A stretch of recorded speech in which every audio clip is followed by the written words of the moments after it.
নমস্কার বন্ধুরা, নতুন একটা ভিডিও নিয়ে চলে এলাম।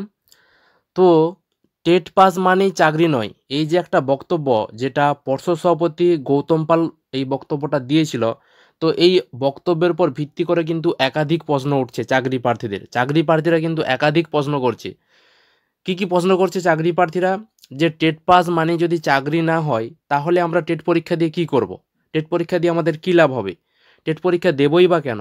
বা টেট পরীক্ষা দেওয়ার পর পাস করে আমাদের কি কাজে লাগবে? সেই টেট পাস করে আমাদের লাভটা কি? এরকমই কিন্তু একাধিক প্রশ্ন করছে চাকরি প্রার্থীরা। তো এই সমস্ত প্রশ্নেরই কিন্তু উত্তর দিলেন শিক্ষামন্ত্রী ব্রাত্য বসু। তিনিও কিন্তু একই কথাই বলছেন। তিনিও বলছেন যে টেট পাস মানেই চাকরি নয়। তো তিনি কি বলেছেন এই বক্তব্যের উপর ভিত্তি করেই আজকের আমি ভিডিওটিতে আলোচনা করব।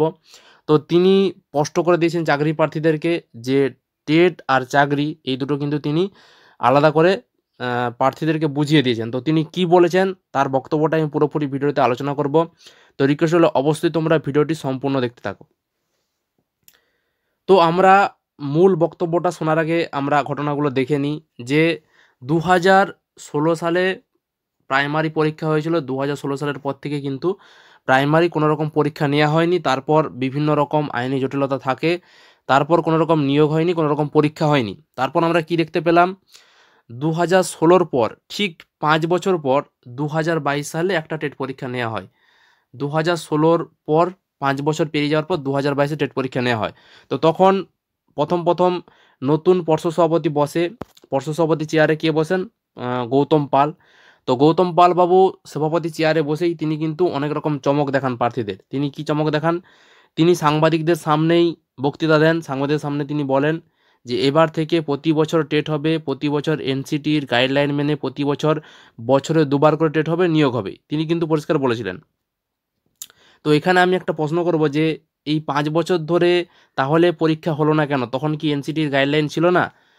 5 বছর পরেই কেন এনসিটির গাইডলাইনের কথা মনে পড়ল পর্ষদ সভাপতির? ঠিক আছে, পর্ষদ সভাপতি বলেছেন যে প্রতি বছর টেট হবে, বছরে দুবার করে টেট হবে এবং নিয়োগ হবে। তিনি কিন্তু আশ্বাস দিয়েছিলেন প্রার্থীদের। তারপর 2022 পরীক্ষা নেওয়ার পর তিনি কি বললেন? যে টেট মানেই চাকরি নয়। টেট পরীক্ষা নিয়ম মতো নেবে, কিন্তু টেট মানেই চাকরি নয়। তিনি কিন্তু টেট পরীক্ষার উপর জোর দেন, চাকরিটার উপর কিন্তু কোনো রকম জোর দেননি। তিনি কথা রেখেছেন তিনি পরীক্ষাটা নিচ্ছেন কিন্তু চাকরির উপর জোর দেননি। তো তিনি এসেই কিন্তু এই একটি কথাই বলেন যে টেট পরীক্ষা মানেই চাকরি নয়, টেট পরীক্ষা তারা এনসিটির নিয়ম মেনে নেবে। তো এই একই কথা এবার শিক্ষামন্ত্রী ব্রাত্য বসু কিন্তু একই সুরে সুর মিলিয়েছেন। 2022 পরীক্ষা হয়ে গেল টেট পরীক্ষা। সেই পরীক্ষা হওয়ার পর কোনো রকম নিয়োগের বিজ্ঞপ্তি আসেনি, কোনো রকম ইন্টারভিউর বিজ্ঞপ্তি আসেনি। 2022 চাকরি প্রার্থীরা কিন্তু অনবরত আন্দোলন করছে। 2রা জানুয়ারি আবারও 2022 টেট পাস প্রার্থীদের আন্দোলন রয়েছে। তাদের একটাই দাবি যে ইন্টারভিউয়ের বিজ্ঞপ্তি জানাতে হবে, ইন্টারভিউয়ের বিজ্ঞপ্তি নিতে হবে। কারণ 2022 টেট কিন্তু স্বচ্ছ টেট। 2023 যে টেট পরীক্ষা হয়েছে এটা কিন্তু এখনও স্বচ্ছ বলা যাচ্ছে না, কারণ প্রশ্ন ফাঁসের অভিযোগ উঠেছে, প্রশ্ন ফাঁস হয়েছে, অনেক রকম দুর্নীতি হয়েছে, এরকম কিন্তু অভিযোগ উঠেছে। সুতরাং 2022 টেটটি ছিল সবচেয়ে স্বচ্ছ টেট। তো পর্ষদ সভাপতি তার কথা মতো 2023 টেট পরীক্ষা নিয়ে নিল।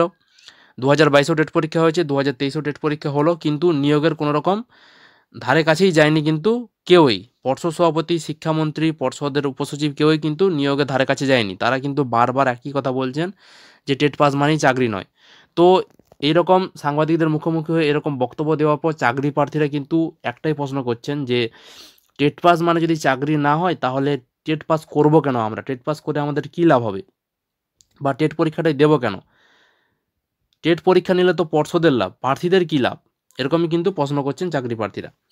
তো এই সমস্ত প্রশ্ন করার পর শিক্ষামন্ত্রী তিনি তার বক্তব্য দিয়েছেন। তিনি এখানে কিন্তু ব্যাখ্যা দিয়েছেন যে টেট পরীক্ষা মানে যে চাকরি নয়, এটার কিন্তু তিনি ব্যাখ্যা দিয়েছেন। তিনি কি বলেন? যে টেট পাস মানেই চাকরি নয়। টেট পাস করলে কি হবে? টেট পাস করলে তিনি বলেন যে টেট পাস মানে হলো প্রাথমিক স্তরের স্কুলগুলিতে শিক্ষকতা করার যোগ্যতা নির্ণায়ক পরীক্ষা। টেট যে পরীক্ষা সেটা হলো প্রাথমিক স্তরের স্কুলগুলিতে শিক্ষকতা করার যোগ্যতা নির্ণায়ক পরীক্ষা। অর্থাৎ টেট পাস করলে তুমি শিক্ষকতা করার জন্য যোগ্যতা অর্জন করলে, প্রাথমিক বিদ্যালয়গুলিতে শিক্ষকতা করার জন্য যোগ্যতা অর্জন করলে। এবং তিনি কি বলেন? তিনি বলেন যে টেটে উত্তীর্ণ হলে প্রাথমিক শিক্ষা পর্ষদ সেই সমস্ত প্রার্থীদেরকে একটা সার্টিফিকেট অর্থাৎ একটা শংসাপত্র দেন। তার মানে এই নয় যে তাতে সকলের চাকরি হয়ে যাবে। তিনি কিন্তু এমনটাই বলেছেন যে টেট পাস করলে প্রত্যেক প্রার্থীকে একটা করে টেটের সার্টিফিকেট দেওয়া হবে এবং এই সার্টিফিকেট দেওয়া হয়ে যাওয়া মানেই কিন্তু যে তিনি চাকরি পেয়ে যাবে তার কিন্তু মানে নেই। সার্টিফিকেট দেওয়া হলো এবং তিনি যে যোগ্য, তিনি তার যোগ্যতা প্রমাণ করলেন যে তিনি প্রাথমিক স্কুলে শিক্ষকতা করার জন্য যোগ্য। এবার তাহলে চাকরি নয় কেন? এবং তিনি বলছেন যে চাকরিটা তখনই হবে, এবার বিদ্যালয়গুলিতে যখন ভ্যাকেন্সি তৈরি হবে, সেই ভ্যাকেন্সি অনুযায়ী পর্ষদের তরফ থেকে বিজ্ঞপ্তি প্রকাশ করা হবে ইন্টারভিউয়ের, এবং বিজ্ঞপ্তি অনুযায়ী যাদের ইচ্ছা থাকবে তারা ওই সার্টিফিকেট দেখিয়ে ইন্টারভিউতে বসবে এবং তারা চাকরি পাবে। এবার প্রত্যেককেই যে চাকরি দেওয়া হবে এমন কোনো মানে নেই। সুতরাং টেট পাস করলেই যে চাকরি হবে তার কিন্তু নিশ্চয়তা নেই। কিন্তু টেট পরীক্ষা পাস করা মানে এটা নিশ্চয়তা যে প্রাথমিক বিদ্যালয়গুলোতে শিক্ষকতা করতে পারবে। চাকরি করতে পারবে কিনা সেটার কিন্তু গ্যারান্টি কেউ দিচ্ছে না। অর্থাৎ টেট পাস মানেই চাকরি নয়, এমনটাই কিন্তু তিনি পরিষ্কারভাবে বলেছেন। এবার চাকরি প্রার্থীরা দাবি তাদের একটাই যে তাহলে ইন্টারভিউর বিজ্ঞপ্তি প্রকাশ করা হচ্ছে না কেন? মুখে তো বললে হবে না যে ইন্টারভিউর বিজ্ঞপ্তি, আর সেই জন্য তখন কি বলা হচ্ছে যে আইনি জটে আটকে রয়েছে। তো আইনি জটে আটকে থাকলে সেটা আইনি জটটা কাটানোর দায়িত্বটা কাদের রয়েছে? নিজেরাই তো আইনি জটে আটকে রাখছে প্রার্থীদেরকে। যেখানে 2022-এ টেট পাস প্রার্থীরা বারবার জানাচ্ছে যে আমাদের তো কোনো আইনি জট নেই, তাহলে আমাদের কেন ইন্টারভিউর বিজ্ঞপ্তি জারি করছে না? সেখানে কিন্তু পর্ষদ বলছে না, আমরা আগের রিক্রুটমেন্ট না করলে পরে রিক্রুটমেন্ট আমরা করব না, এমনই কিন্তু ঘোষণা করছে। তো সেই জন্যই চাকরি প্রার্থীরা কিন্তু আবারও আন্দোলন করতে চলেছে, যেটা 2রা জানুয়ারি আন্দোলন হবে কলকাতা রাজপথে। তোমরা যারা যারা 2022-এর টেট পাস প্রার্থী রয়েছে তোমরা কেউ কিন্তু ঘরে বসে থাকবে না, নিজেদের দাবি ছিনানোর জন্য প্রত্যেকেই কিন্তু কলকাতায় জমায়েত হবে। এই চ্যানেলে নজর রাখবে, এই চ্যানেলের মাধ্যমে আমি কিন্তু বিস্তারিত আপডেট দিতে থাকবো সময় সময়। তোমরা অবশ্যই চ্যানেলে নজর রাখবে, আর এই চ্যানেল নতুন হলে চ্যানেলটি অবশ্যই সাবস্ক্রাইব করবে। তো আজকের মতো এই পর্যন্তই, ধন্যবাদ।